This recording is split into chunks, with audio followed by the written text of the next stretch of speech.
Welcome back to The Explainer. Okay, today we are diving headfirst into an absolute historical espionage thriller.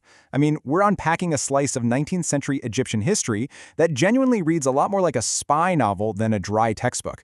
We're going to look right past the official timelines and reveal the hidden forces operating in the shadows. Let's get right into it. So here's the big question. How exactly did an Oxford spy ring, a literal master of disguise, and a French secret society completely pave the way for the British occupation of Egypt? We're going to unpack this complex web step by step. As you'll see, it's absolutely crucial to understand how these hidden forces drove events from the shadows, ultimately setting off a chain reaction that forever altered the Middle East. Section 1. The Covert Origins. Secret Societies Enter Egypt. Now, it all really kicked off in 1798 with Napoleon's invading army, and apparently they brought secret handshakes right along with their cannons. From there, the idea spread like wildfire. By 1845, the French Grand Orient sets up the Pyramids Lodge in Cairo. Then we see English, Scottish, Italian, German, and Greek rites just rapidly spreading. This culminates in the establishment of the Grand Orient of Egypt in 1864 and the Grand National Lodge in 1872. To put that into perspective, over just a few decades, Egypt quickly became a massive hub for international clandestine organizations. But wait, while these lodges were organically expanding, a highly targeted covert operation was also underway. Imagine trying to stage a geopolitical takeover in total secret. Well, the British used the 1820s Oxford movement to run a massive spy ring to do exactly that. Their agents adopted the absolute perfect cover. They passed themselves off as innocent missionaries. But their actual mission? To build affiliated branches of the Scottish Rite all throughout the British Empire. And we aren't talking about low-level operatives here either. We're looking at towering historical figures. Guys like Lord Palmerston, who, by the way, actually served as the Grand Master of British Freemasonry. Plus, you've got Edward Bulwer-Lytton and Benjamin Disraeli. Their overarching super ambitious goal was to align traditional Sufi practices with the Scottish Rite. Essentially, they were manipulating local traditions for serious empire building. Section 2. Enter the master spy, Jamal ud-Din al-Afghani. Every good thriller needs a master operative, right? And for this explainer, that is Jamal ud-Din al-Afghani. This guy was a true chameleon. Functioning as a chief agent for British operatives, he publicly posed as a Sunni Muslim, but behind closed doors, he secretly acted as a chief occult source for some of the most prominent esoteric figures of the era, people like H.P. Blavatsky, and simultaneously, he was climbing the ranks to eventually become the Grand Master of the Egyptian Masonic lodges. Talk about playing all sides. Just take a look at this cryptic March 1875 letter. Afghani literally pleaded, "Accept me into your sacred Masonic organization." But get this, he was writing to the Brethren of Purity. He wasn't just trying to join a local social club. He was desperately trying to tap into a deeply entrenched, ancient, clandestine world. Okay, let's pause and define this real quick because it's absolutely vital context. The Brethren of Sincerity was this ancient 9th and 10th century Ismaili occult fraternity out of Iraq. Their teachings deeply influenced Sufism and Jewish Kabbalah. They basically taught initiates how to purify their souls and ascend to the divine source using Gnostic traditions. Now, Masonic legends claim these specific ancient teachings were passed down to the assassins, who then gave them to the Knights Templar during the Crusades, so they essentially formed the legendary basis of Western secret societies. That is the extremely heavy historical lineage Afghani was tapping into. Moving forward to 1876, the British consul actually introduces him to the Star of the East Lodge in Cairo.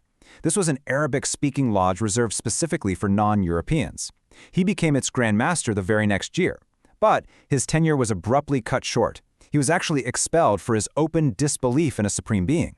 But, as you'll see, getting expelled simply forced Afghani to pivot. He had to go out and find a new network that actually suited his huge political ambitions. Section 3. Orchestrating the rebellion, the political shift.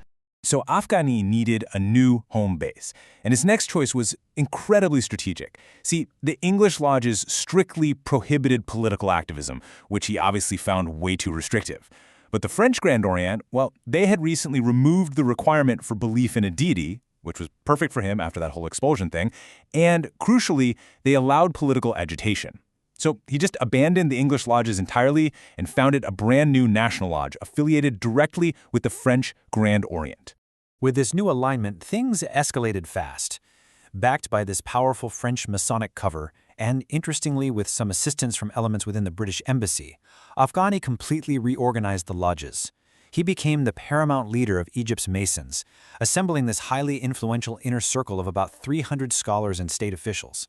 He was now perfectly positioned to bypass all the old restrictions and organize the political agitation that was about to completely rock Egypt. This conspiratorial network used their collective influence to openly challenge European power. Within his inner circle, you had his disciple Mohammad Abduh, the future nationalist leader Saad Pasha Zaglu, and James Sanua, who is a Jewish theosophist. Sanua was a really key player here. He published a satirical magazine called Abu Nadara, and he used it to subtly encourage the movement and covertly publicize their anti-Khedive activities.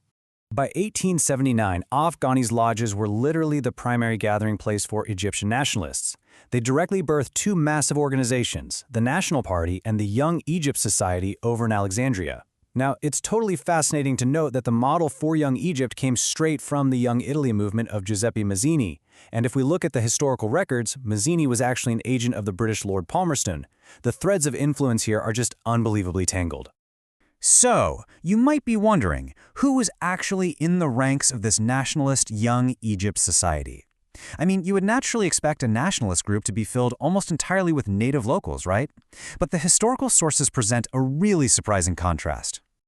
According to the accounts of Rashid Rida, as detailed in the source material, the Young Egypt Society notably lacked native Egyptian members. Instead, its ranks were largely composed of young Jews. As an impartial explainer of this history, it's really vital to highlight these claims exactly as the sources present them. It perfectly showcases the deeply complex, often very unexpected demographics of this covert group working under Afghani.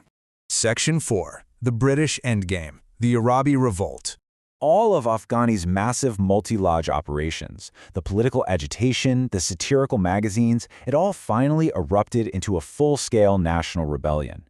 This intense revolutionary mobilization climaxed in the Urabi Revolt of 1881 to 1882. Led by Colonel Ahmed Urabi, it was a fierce, passionate uprising against the Khedive and the heavy hand of foreign control in Egypt. But here is the massive historical irony. This uprising, which was fiercely demanding an end to foreign control, actually provided the exact pretext the British needed to intervene militarily in 1882. This initiated their veiled protectorate over Egypt. So the domino effect ends here. The rebellion literally triggered the exact foreign military occupation it was ostensibly designed to prevent. And that leaves us with a truly provocative thought to wrap up on. Did the very secret societies fighting against European influence ultimately just hand Egypt over to the British? Was this the ultimate, long-game espionage success by British agents, using Afghani and the lodges to manufacture a crisis that justified their invasion? Or was it just a catastrophic miscalculation by the grand masters of these clandestine groups? The lines between nationalist rebellion and imperial orchestration are incredibly blurred here. Thank you so much for joining me on this explainer. Keep questioning the history you think you know, and I'll catch you next time.